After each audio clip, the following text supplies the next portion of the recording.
हाय, मैं हूं मोहित Punjal from directorsinvestments.com। इस वीडियो के थ्रू मैं आपको एक अपकमिंग आईपीओ के बारे में बताऊंगा।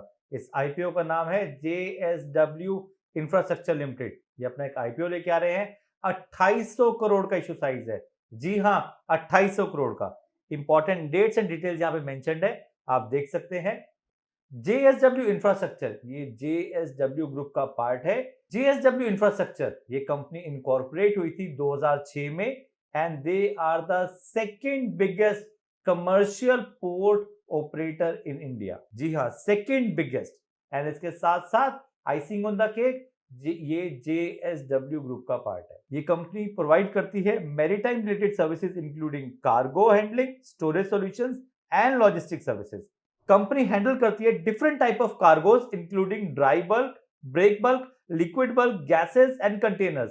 It also handles thermal coal, iron ore, sugar, urea, steel products, rock phosphate, molasses, gypsums। अरे बाबा, बहुत सारी चीजों को हैंडल करते हैं। JSW infrastructure port and port terminals typically have a long concession periods ranging between 30 to 50 years, providing the company with a long-term visibility of revenue streams। ये एक बहुत ही इंपॉर्टेंट पॉइंट है। कंपनी का प्रेजेंस है across all the parts of India including Maharashtra, जहां पे उनका पोर्ट है। इसके साथ साथ they have a port in Goa, Karnataka, Odisha, Tamil Nadu and the east coast. JSW infrastructure का इंटरनेशनल प्रेजेंस भी है। इनके दो टर्मिनल्स हैं, one is at Fujairah and the other is at Dibba in the UAE। JSW limited operate करता है 9 ports in India with an installed cargo handling capacity of 158.43 metric tons per annum as of June 30th, 2023. Company का installed cargo handling capacity in India has grown at a CAGR of 15.27% from March 2021 to March 2023. What a good jump they have. Company की strength क्या है? Company की strength है that they are diversified operations in terms of cargo profile. Between 2020 से लेकर 2022 तक company का revenue, EBITDA, net profits have grown tremendously, which is more than 41%. Company's ports are located at some strategic locations in close proximity to its clients, which is very important.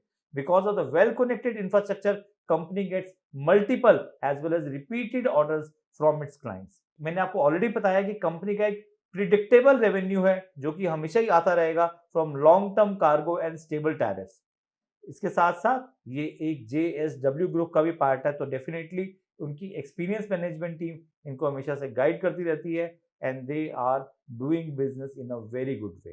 Company के risk क्या है? Company का जो risk है वो ये है that they rely on concession and licence agreements from government and quasi government organisations to operate and grow their business. इसके साथ साथ they also face a revenue risk if its top 5 clients decline और ceases to do the business with them, because इनके जो top 5 clients है वो contribute करते हैं 55.8% of the revenue, which is a huge money. इसके साथ साथ कंपनी का डेट बहुत ज्यादा है, तो इनका डेट के वजह से इनका जो इंटरेस्ट रेट्स बढ़ता है वो इनकी प्रॉफिटेबिलिटी पे इंपैक्ट करता है। कंपनी के फाइनेंशियल्स ये हैं आपके सामने आपकी स्क्रीन पर। कंपनी का टोटल रेवेन्यू 2020 में था 1237 करोड़ रुपीस, जो कि बढ़ के हो गया 3372 crore rupees, which is approximately 3 times. Very good. इसका जो प्रॉफिट आफ्टर टैक्स है 2020 में था 196 करोड़ रुपीस, जो कि बढ़ के हो गया 749 crore rupees in 2023, which is more than 3 times, which is extremely good. इसका रिजर्व्स एंड सरप्लस 2020 में था 2486 crore rupees, which has gone up to 3645 crore rupees. इसके टोटल बोरिंग्स 2020 में थी 3102 crore rupees, which is a concern, जो कि बढ़ के होगी 4243 crore rupees in 2023। So company के फाइनेंशियल्स अच्छे हैं, बोरोइंग्स आर अ कंसर्न। यही एक ऐसा फैक्टर है जिसकी वजह से जो इतने अच्छे फाइनेंशियल्स हैं वो कहीं ना कहीं अंडरमाइन हो रहे हैं।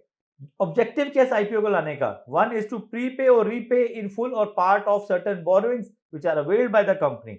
Simultaneously, they want to finance capital expenditure requirements through investment in the wholly owned subsidiaries, which is JSW Jagat Port Limited for proposed expansion, and they also want to use this money for general corporate purpose. इसका जो grey market premium अभी चल रहा है वो है 15 रुपए पर शेयर। क्या करें? क्या इस आईपीओ में इन्वेस्ट करें या इसको स्किप करें? मेरे पर्सनल ओपिनियन के हिसाब से आपको इस आईपीओ में इन्वेस्ट करना चाहिए, ग्रे मार्केट प्रीमियम ज़्यादा नहीं लग रहा, तो इसलिए आपको लिस्टिंग गेन तो नहीं मिल सकते, बट मेरी रिक्वेस्ट है कि आप इस आईपीओ को स्किप ना करें, आप इसमें इन्वेस्ट करें, 5-6 लॉट जरूर इसमें आप इन्वेस्ट करें। आप मेरे साथ इन सोशल मीडिया प्लेटफॉर्म पे जुड़े रह सकते हैं, जहां मैं आपको रेगुलर अपडेट देता रहता हूं about different IPO, stocks, SIPs, mutual funds etcetera. अगर डीमैट नहीं खोला है तो नीचे दिए लिंक पे क्लिक करें, open your demat account and then apply for this stock. और हाँ, मेरे यूट्यूब चैनल को लाइक एंड सब्सक्राइब जरूर करें।